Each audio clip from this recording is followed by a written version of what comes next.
Hello दोस्तों, आइए हम आज की इस वीडियो में बात करने वाले हैं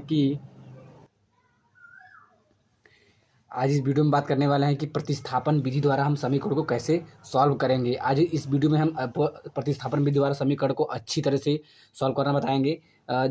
यदि आप प्रतिस्थापन विधि में मतलब समीकरण को हल नहीं करना जानते हैं तो आज इस वीडियो में हम आपको एकदम एक एक पॉइंट एक एक लेवल से जीरो लेवल से हीरो लेवल तक हम आपको इस वीडियो में बताने वाले हैं। तो चलिए फ्रेंड्स, वीडियो को स्टार्ट करते हैं। देखो, हम समीकरण दिया है कि समीकरण x माइनस वाई बराबर 4 और दूसरा समीकरण क्या दिया है 3x plus 2y equal to 27 दिया है। तो इसे हम समीकरण फर्स्ट मान लेंगे, इसे क्या मानेंगे, समीकरण 2 मान लेंगे। ठीक है, तो इसको प्रतिस्थापन विधि द्वारा कैसे हल करते हैं। मतलब प्रतिस्थापन मतलब किसी एक के वैल्यू को दूसरे के समीकरण में फिट करना है, मतलब उसमें प्रतिस्थापित करना, स्थापित कर देना। तो इससे बोलते हैं प्रतिस्थापन विधि द्वारा। तो सबसे पहले हम समीकरण फर्स्ट से देखेंगे, मतलब समीकरण जो फर्स्ट है उसी से हम सॉल्व करना स्टार्ट करते हैं। प्रतिस्थापन विधि अब हम ऐसे ही हल करते हैं। देखो क्या लिखेंगे, यहाँ लिखेंगे समीकरण, लिख के बिंदु लिखेंगे, समीकरण हो जाएगा। समीकरण ये पहला है तो यहाँ लिखेंगे पहला। ठीक है, समीकरण पहला से। ठीक है, समीकरण पहला से। तो पहला क्या है, एक्स माइनस वाई है। X minus Y equal to कितना दिया है, 4 दिया है। ठीक, पहले इसको हम ऐसे उतार लेंगे। ठीक है, आप यदि आप कक्षा 8 में हैं या आपको प्रतिस्थापन विधि में मतलब समीकरण को हल करना नहीं जानते हैं तो आप इस वीडियो को अच्छे से देखिए, आपको एकदम आसान से तरीके से बता रहे हैं। ठीक है, तो चलिए हम वीडियो को स्टार्ट करते हैं। देखो, एक्स माइनस वाई बराबर 4 दिया है। इसमें से हम एक्स का मान निकालेंगे। ठीक है, प्रतिस्थापन मतलब एक्स का मान निकालना। ठीक है, देखो ये बराबर है इसलिए हम इसको ये चिन्ह लगाएंगे। तो एक्स और लिखेंगे एक्स का मान इसमें से निकाल लेंगे। एक्स का मान निकालेंगे क्या, ये 4 है, ये माइनस है, उस बगल जाएगा और प्लस हो जाएगा। पहले 4 है तो 4 लिखेंगे, ये माइनस उस बगल जाएगा प्लस हो जाएगा, 4 प्लस वाई। अब इसको मान लेंगे समीकरण तीसरा। देखो समीकरण 3 हो गया, ये समीकरण पहला मानेंगे, दूसरा हो गया ये इसमें से समीकरण पहला से हम एक्स का मान निकालेंगे, वो समीकरण तीसरा हो जाएगा। ठीक है, अब हम देखो समीकरण तीसरा हो गया तो वो समीकरण तीसरा जो हो गया, एक्स का मान इतना आ गया तो एक्स का मान हम समीकरण दूसरा में रखेंगे। यहाँ लिखेंगे समीकरण दूसरा, ये दूसरा है ना, दूसरा में समीकरण दूसरा में एक्स का मान, मतलब एक्स का मान रखने पर ठीक है, एक्स का मान इसमें हम रख देंगे। तो एक्स का मान समीकरण दूसरा में एक्स का मान रखने पर, एक्स का मान क्या है, ये एक्स का मान कितना है, इतना है। तो एक्स का मान हम समीकरण इसमें दो में रखेंगे। जहाँ एक्स है उसमें हम 4 वाई लिखेंगे। ठीक है, देखो समीकरण दूसरा क्या है, ये है। पहले समीकरण दूसरा उतार लेते हैं। ये समीकरण दूसरा है ना, 2y plus 20, sorry equal to है, ये इक्वल टू 27 है, ये इक्वल वाई। देखो थोड़ा गड़बड़ हो गया, ये बराबर निशान है। अब देखो एक्स का जगह जहाँ एक्स का मान है, एक्स जहाँ एक्स है उसको वहाँ जगह 4 प्लस वाई लिखेंगे। ठीक है, दुकान 3 है, 3 लिखेंगे। इसके बीच में कोई चिन्ह, इसका मतलब गुणा चिन्ह लगाओ चाहे लगाओ, ब्रैकेट लगाओ। ठीक है, तो एक्स के स्थान पर इतना लिखते हैं 4 प्लस वाई, फिर ये प्लस लिखेंगे 2y।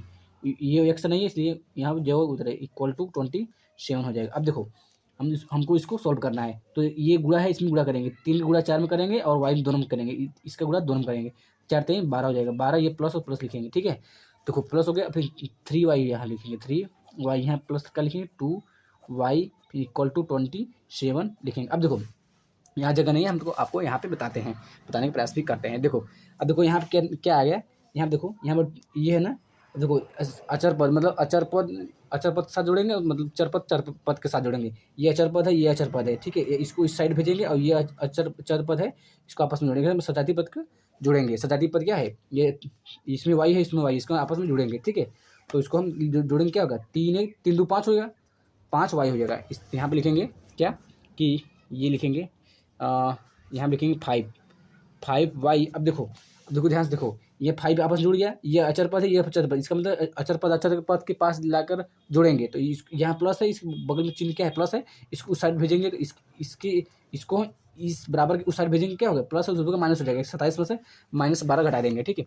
यहाँ इक्वल टू लिखेंगे, फिर 27 लिखेंगे, पहले 27, फिर माइनस क्या लिखेंगे, 12 लिखेंगे। ठीक है, अब इस हम अब देखो ये 5 है, 5 वाई लिखेंगे इक्वल टू, इसमें से घटाएंगे क्या होगा, 27 में से 12 घटाएंगे, ये कितना आएगा, देखो 7 है, 7 में से 2 गया कितना, 5 बचा, 5 हो गया, एक 2 में से 1 गया 1। ठीक है, अब देखो इसमें से हमको वाई का मान निकालना है, तो वाई के बराबर लिखेंगे, यहाँ वाई बराबर लिखेंगे।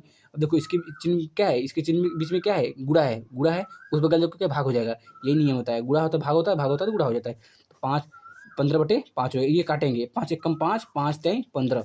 ठीक है, जिस अंक से ये कटेगा उसी अंक से ये भी कटना चाहिए। अब देखो ये वाई का मान कितना आ गया, ये 3 आ गया, तो वाई बराबर कितना आ गया, 3 आ गया, वाई का मान ये 3 होगा। अब देखो हमको y का मान पता चल गया, तो हमको x का मान पता करना है। अब देखो y का मान हम यदि हम इस समीकरण से कोई एक में रख दें, या चाहे एक में रखो, चाहे 2 में रखो, चाहे 3 में, कोई दिक्कत नहीं है।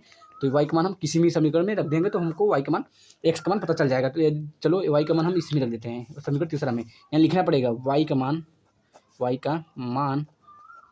समीकरण तीसरा में रखने पर, ठीक है। समीकरण तीसरा क्या, ये है। तो यहाँ x तीसरा क्या है, x बराबर क्या है 4 + y, यही है। तो हम इसमें जहाँ y है वहाँ पे 3 रखेंगे, ठीक है। तो x का मान निकालना है, x और लिखें 4 + y का मान क्या है 3 है, तो 3 रख देंगे। तो x और कितना हो जाएगा 4 3 7। तो x का मान हमको पता चल गया, ठीक है। देखो x का मान 7 हो गया, y का मान 3 हो गया। यदि हम x और y का मान हम यदि इसमें रखें तो क्या 7 आता है, देखकर हम मतलब रखें, चेक करते हैं। देखो यहीं पे चेक कर लेते हैं।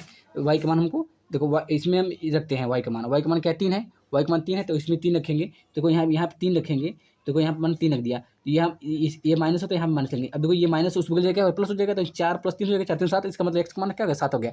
चाहे इसमें रखो, चाहे इसमें रखो, चाहे इसमें रखो, वही x का मान वही आएगा। अब इसमें रखते हैं y का मान, इसमें रखेंगे तो क्या होगा 3 रखेंगे, 3 3 9 हो जाएगा 9। अब देखो 9 हो गया, 9 उधर से घट जाएगा, 9 इसमें घट जाएगा। 27 में से 9 घटाओ कितना होगा बताओ, 27 में से 9 घटाओ कितना आएगा, 27 9, इसका मतलब 8 आ गया।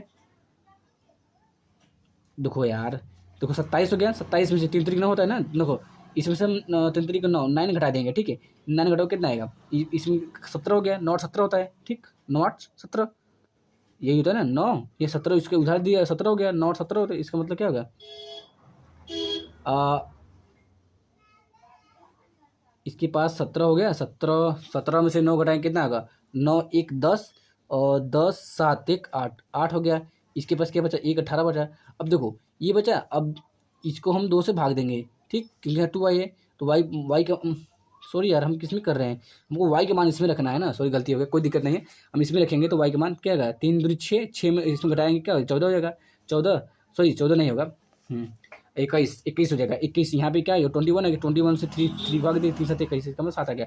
x का मान भी इसमें 7 आ गया। इसका मतलब ये हुआ कि y का मान चाहे इसमें रखो, चाहे इसमें रखो, इसमें रखो, कोई दिक्कत नहीं है, आपको वही मान सेम आएगा, ठीक है। तो इसका x का मान 7 आ गया, y का मान 3 हो गया। तो चलिए फ्रेंड्स, उम्मीद है कि आपको यह प्रतिस्थापन विधि हमारा मतलब प्रायोगिक तरीका आपको अच्छी तरह समझ में आ गया होगा। तो चलिए हम अगले वीडियो में मिलेंगे। अगले वीडियो में हम प्रतिस्थापन बताए हैं, तो अगले वीडियो हम वज्र गुणन भी बताएंगे और सारी विधि द्वारा भी बताएंगे। तो चलिए, यदि हमारा वीडियो पसंद आए तो लाइक कीजिए, सब्सक्राइब कीजिए। धन्यवाद। जय हिंद, जय भारत।